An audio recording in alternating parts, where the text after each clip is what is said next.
Hey, I'm Decathlon Gamer. Welcome back to Tennis Manager. We're on episode 35. I'm growing increasingly worried that we're going to lose our two better players that we have in Kasanseva and Ita, as there's no options to re-sign them contract-wise. Now, one thing I have noticed as I go through and search players, currently literally no one outside of some level 1 and a few level 2 players are interested in signing with us. Kasanseva is now quite famous, so, there's every chance that she doesn't want to re-sign, that she doesn't want to stay with us. However, we went through this with Ann Lowell, right? We knew that a player of Ann Lowell's caliber was not someone that we would be able to go out and sign. We weren't able to find players similar to her. But despite that, we were able to re-sign her for multiple seasons. And that's because she was already with the team. And if you're meeting objectives, at least a majority of them, contract-wise, it might grow increasingly worse for us to have that player around, but you can still go after them. You can still re-sign them. And then others just weren't interested and they would say no, but you could still go in and try to offer them a contract. They just refuse. You're not a high enough caliber for us. Sorry. Well, where's that option with Kasanseva, right? Where do we have that option to sign her, re-sign her, that is, and have her just refuse and say, sorry, I'm not interested. I'm looking to go to a bigger academy at this point in my career, at this stage. I'm ready for bigger, better things. I'm 19 now. I've won multiple tournaments. I'm at the World Tour level. Sorry, I've outgrown you. Good luck. That would be completely reasonable and honestly expected. But where's that option, right? Why isn't that option coming up? Because we've been down that path and we've seen that sort of outcome. Not directly, but indirectly, we've certainly seen it in trying to offer to others and have them refuse us. But why can't I even attempt to offer Kasanseva or Ita a new contract? Not seeing a button anywhere for it, right? In others, we get to this screen. They don't have a contract screen because they're not under contract. But in this screen, you have an option to offer here or here, right? You have no developing relation, so I think it's right over here next to the affiliation, but that option shows up here. There's nothing here. There's nothing else on this screen. There's nothing in the planning or in the training or in the game plans. It's all blank. I mean, you can get down to nothingness. We can go through the game plans. And there's some stuff that I haven't dealt with here, but, there's things. Then you get to contracts. We have equipment suppliers. We can see details, but there's nothing regarding your contract. But here's the Academy one, right? This is where it was. This is where it should be. I thought in the past it was right next to this fire button. Nothing here. No chance. Our contract expires in 41 days, and then she's gone. Reports? Nope, nothing. Statistics? Yep, you guessed it. Results? Rank? Same situation. Getting increasingly worried that we are going to have to move on. And then when we go into search and go into players, right, here's Corey Goff, who isn't interested, but oh, look, there's your evaluation. We could reevaluate. And then there's that option, propose a contract. There's the affiliation. Like I said, there's no section here for relationships, as we don't have established relationships with non-contracted people. So instead of our little divider, that's all one larger section, and there's that option. And we go in, propose a contract, and there it is. Not interested in joining your academy. Okay. Leave negotiation. There's that option for everybody else. By the way, Gallus is on a multi-year contract. We've got 3 years remaining on it, or 2+ years. She's already achieved her goals, but there's no option for her either. Just in case you were wondering. Ita, same thing. Nothing here. Nothing here. Ay. Okay. Well, wish me luck. Wish me luck, because we're about to lose 2 key players in just over a month, and there doesn't seem like there's anything I can do about it. I feel like this is some sort of game bug, like they've made some sort of update, some sort of change to the game, and then it wasn't implemented exactly how they want it to be. But here we are. What can we do? We deal with it and we move on. But if you go through and search players, the players that are actually interested, this is all we have. This is all we have. I mean, right now we have one confirmed player at 2 stars. We have a few confirmed players that we dropped early in the evaluation period because we got feedback that they were only going to be roughly 1.5 stars, and so we stopped the evaluation a little bit early. But there's nothing. I mean, we have a 1.5, 2-star talent in Mamash that is interested. This is all that is interested? Okay. I mean, I do have a couple filters on, but this is all that's interested. All these other ones, Montwell Murray, Corey Goff, Katrina Scout, none of them want to sign with us. So we could be in for a drastically different situation upcoming. All right, well, you know what? Enough rambling about it. Enough being worried about it. For one thing, the big goal, the big objective is still to grow the academy. I'm not worried about winning tournaments right now. I'm not worried about winning Grand Slams because we need to drastically improve the academy itself before we can have those kind of players that are going to win those big tournaments. So I'm not thinking about that just yet. It just would have been nice to have a Kasanseva and Ita along the way and not have to have some garbage third-rate amateur who doesn't belong on the pro circuit at all, that won't develop, that won't train into being somebody like that. That's the only frustrating part with that. It doesn't need to be Kasanseva. It just, yeah, I don't have alternatives right now, and that's what worries me. 470 tournament, great opportunity to get out of the first round. Crazy difficult chances of getting past the second, but let's see what we do at least with this one. 6-2, 6-2, comfortable there. Not too many unforced errors. We sure were competitive against a top 10 player in the world. 61 total winners. I mean, we are so capable of beating people. We just commit so many errors ourselves. 28 unforced errors, 6 double faults. She's just not clean. She's aggressive. She is powerful. She does so much. But she's just not clean enough. And we need to just clean up a few of her technical skills and deal with the mental problem, because I think that's a lot of it. I really do think that's a lot of it. And that one is untrainable. Got to keep hoping for an upgrade real soon. It'd be really nice, even if it comes right before the last tournament, just to see that happen for her, even if we do end up losing her at the end of this year. Even though I didn't directly pick any trainings that would focus on balance, Kasanseva has now hit a new higher level on that one, and she continues to look so strong in a few areas. And yeah, it was good. Good week for her. Final week of October, and here is the excitement. This is that moment that I've been waiting for. So all 3 of our athletes just went from youth ranks into the women's tour, and in all 3 cases still qualify obviously for the next gen finals, kind of the promising young talents that are no longer in the youth ranks but still very young out there. Top 8 among those players qualify for this. And as we pointed out in that last episode when we were looking at those rankings, we are all over this one. Corey Goff on top.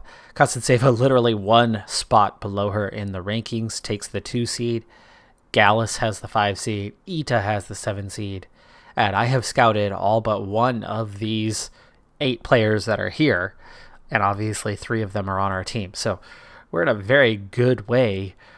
Of course, Goff has got to be the favorite for this one, as she is quite strong. Kasanseva is not as good as her ranking suggests, though she is good enough to be competitive against a Goff, against the higher ranked players in the world. But Goff is a little low for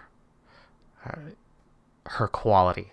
her ranking is a little low comparatively, while Kazantseva is a little high in the rankings compared to her quality, especially the mental part. She's capable of beating anybody, but she's not mentally attuned enough for that.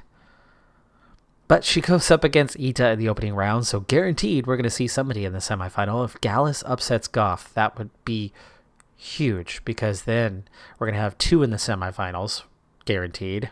If Gallus does that, that would be guaranteed. And have a real shot at coming away with something from this.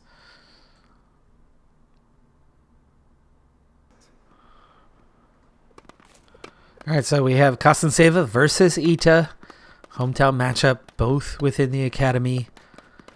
Can't lose with this one, really. So we'll kind of just sit back and enjoy this more than anything. I'll definitely use some time lapse through here, as there isn't going to be as much to talk about, and it's a win-lose guaranteed. We will come out with one player into the next round. Of course, Kazantseva has the potential to go deeper than Ita in this. So if Ita does pull off the upset, it's actually not necessarily a good thing. But right now, both of them very good in terms of their stamina. And morale's pretty good as well. Pumped and enthusiastic for the most part, though it is flexing some in the early stages of this. Oh, they're not playing. Okay, so they're playing best of 5, and it looks like they're only playing to 4.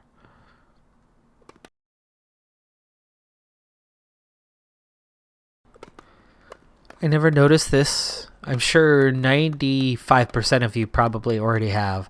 I'm seeing it for the first time. So the audience, they clap, but they don't move otherwise. But all the ball boys and the referee, their heads follow the ball. And of course, the 2 at the net, their arms move as well as they rotate their upper body. But yeah, that's interesting. It's a little awkward watching it at sped up, but I had not noticed previously. I focus on the on one of 2 areas, either the athletes in the play or down here. Seeing how they're doing. Now troubled, Ita knows she is in trouble as we enter the 3rd set and potentially the final set if Kazantseva can claim one more time. Both the first 2 sets went 4-2 to her advantage, so Kazantseva doing what she needs to do to get through this relatively comfortably. And with the sped up play, you can definitely see she's earning quite a few winners along the way. But Ita actually leads this one 2-0, so she's already matched her best set so far. And I think she might be in a position to claim this 3rd set and stretch it a little bit longer. Okay, always our issue here, right? The winners, the unforced errors at the net, but only 3 today. That's really not that bad. I see she's going a little deep on this far side here, but pretty good. Pretty good. Not as many unforced errors as usual. Definitely a fair number of winners out there. Playing the edges, she's had quite a few. It's surprising she's gotten a few in the middle, but oh wow, from 2-0 down, she has come back, and she's won 3 straight games and on the verge of putting this thing away, and she does. She knocks off Ita emphatically after going down 2 games. She wins 4 straight to move on to the next round. And so the only upset in the quarterfinals was Scout beating Montgomery, and that's who we go up against next. That gives us a pretty significant advantage. Of course, we already know Scout's current level and her potential. I'd love to get her into our squad, but we know that that's not going to happen right now. Goff does knock off Gallus. Gallus makes it close. She takes it to tiebreakers in both of the first 2 sets, but can't claim either one. It looks like she just got further and further away. That first one came down to, neck and neck before she was able to, or before Goff was able to claim the win. And then the second one, she gets it to the tiebreakers, but is beaten more comfortably. And then the third one, it was definitely comfortable for Goff. But still, a good showing, not a bad showing at all. But what can we do? Can we now push into the final? Goff has already played the other semifinal to make the finals appearance. I don't know if we can claim victory on this one. Beating Goff is not going to be easy, but Kostenseva certainly has the opportunity. But can she beat 3 Americans along the way? We'll see. They have played each other 3 times before. Kostenseva winning 2 of those, so we'll see how she does this time.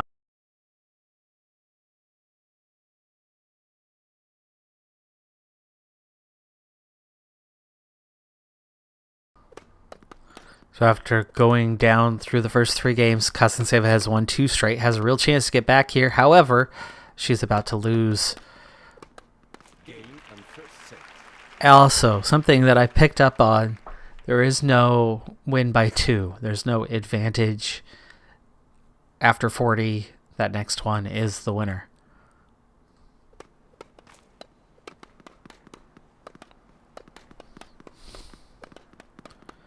And that caught out Kostenseva, 2-3 times in those early games. So she struggles through that first set. Second set is looking a little bit better, but it's still really tight between these two.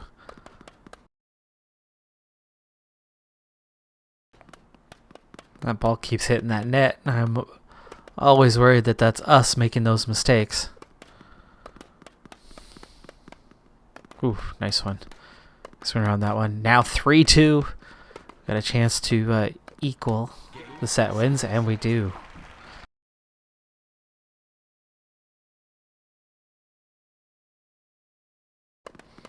Kostenseva struggling early on here in the third set, and it's now led to 3 games. She's making some mistakes. She's not getting any winners in this one right now. So it's actually not so much the unforced errors right now. She just can't get the ball past Scout. She can't hit it past her like she normally does. And she loses this set 4-1. Now on the brink, she's going to have to win both of these final 2 sets to see the final and see a probable loss against Goff. I mean, Goff is heavy favorite to win this thing, especially if she goes up against Scout. But because if anybody's capable of beating her, it's Kostenseva. But Kostenseva should be beating Scout at this point, but just isn't. Pressure seems to always get to her. She gets into later rounds, and unless she is heavily favored, where she barely wins, she seems to struggle against similar competition. Playing better here, though. It is 3-1 in this one, so she's about to equal, so maybe I can insert foot in mouth. That's how that one works. You make predictions, and then they always go the opposite, which is not actually the case because plenty of my predictions have been right, but I'd be happy to stick foot in mouth and see her make the final and see her upset Goff. Whoa. Gets that first game, and it was a break. That was a break point on that one, so that was big. Up 40-15 and makes it 2 games. Only needed 2 more. And at 30-30, she's got a chance to break again. No, she doesn't. It's 2-1. 3-1, about to be 3-2, it looks like. Battling back. Nope, now it's 3-2. Okay, here we go. Possible game winner. Nice. Nice winner on that one. Oh, nice. 30 love. 2 points away. Just got her worked over to the left side. Oh, she got worked wide on that one. She should have been able to reach that. Got her off balance and smashes that one home. I guess that wouldn't be a smash. It's just a forehand. Nice. There it is. She battles back, takes the final 2 sets, and moves on to the final. Their rankings might be neck and neck, but talent-wise, Goff is the clear favorite. She's a 3-star player, where Kostenseva is a 2.5-star player, and Kostenseva, of course, lacks the mental acuity to succeed terribly well. Goff has beaten her all 3 times that they have played one another, but I think it's been a little while since the last time that they played.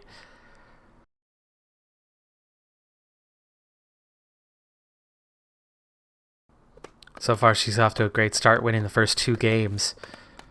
Now just needs to win 2 out of the next 6 in order to get that first set.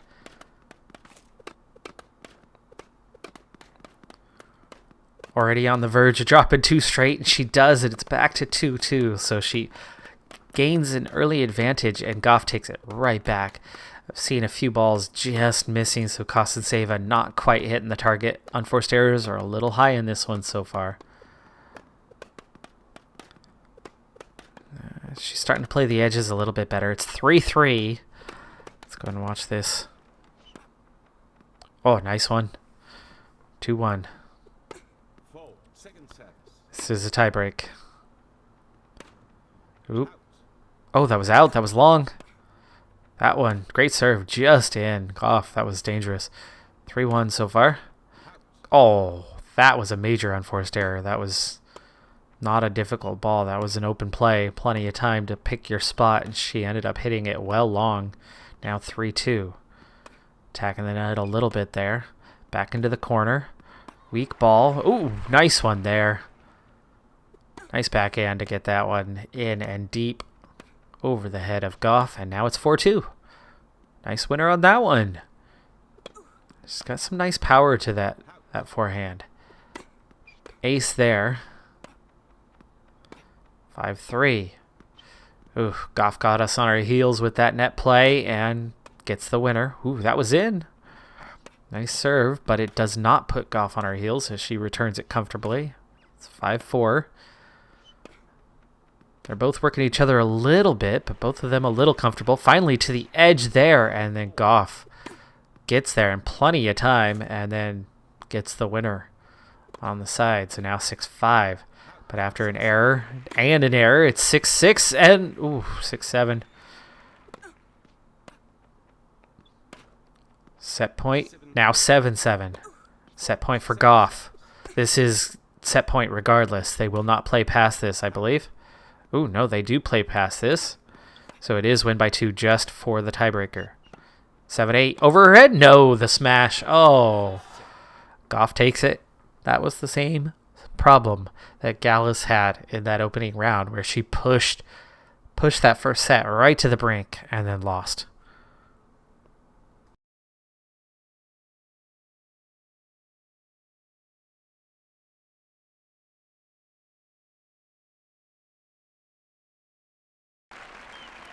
Kind of figured after the first set that the second set might be a little demoralizing, and she came in, she's still anxious, but she goes 4-1 in the second set to even things out, and now Goff is stressed, so they're both on edge a little bit, and I think that might be an advantage for us because, well, the mental weakness is always present, so if they're both mentally weak at the moment, then skill can take over, and maybe that's enough to beat Goff.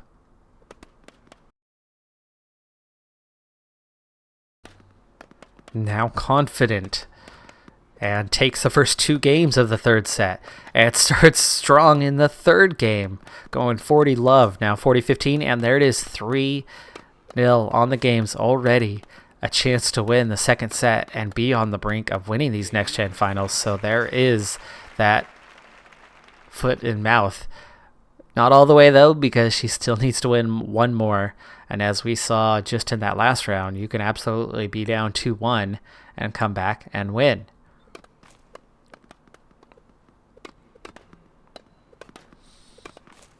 Strong start, but will Goff steal it? She does. Oh, from up 40-15, Kostenseva loses that first game, but now with serve, can she at least hold serve?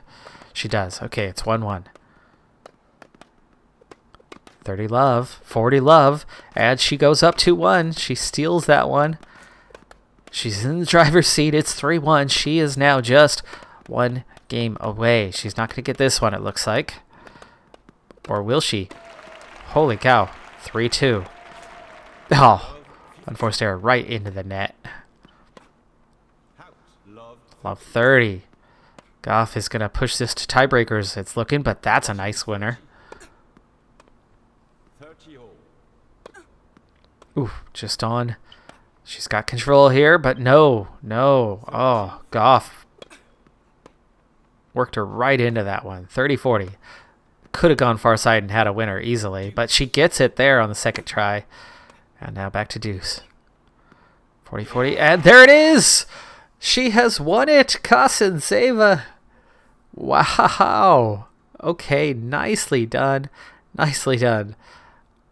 Okay, there is the promising finals tournament victory on Halloween. What a day. What a day. Congrats to her on that one. Really excited for that. Good result. And can't believe that it's probably one of her last actions. I'm getting notices about contracts and there's still nothing showing up. No options. No way to re-sign her. Hey. I will be recording the next episode later today as well, so I will look again to the comments and see if there's anything, if there's any hope. But as I'm recording that next episode same day as today, chances are minimal that something's going to come up, and now there's just a few weeks left on that contract. It is nearly up. It's nearly time. I think we're about to lose both of them. What a shame. What a shame. That's going to do it for this one, though. I'm Decathlon Gamer. Like, comment, subscribe. I'll see you next time. Have a good one. Be safe out there. Bye for now.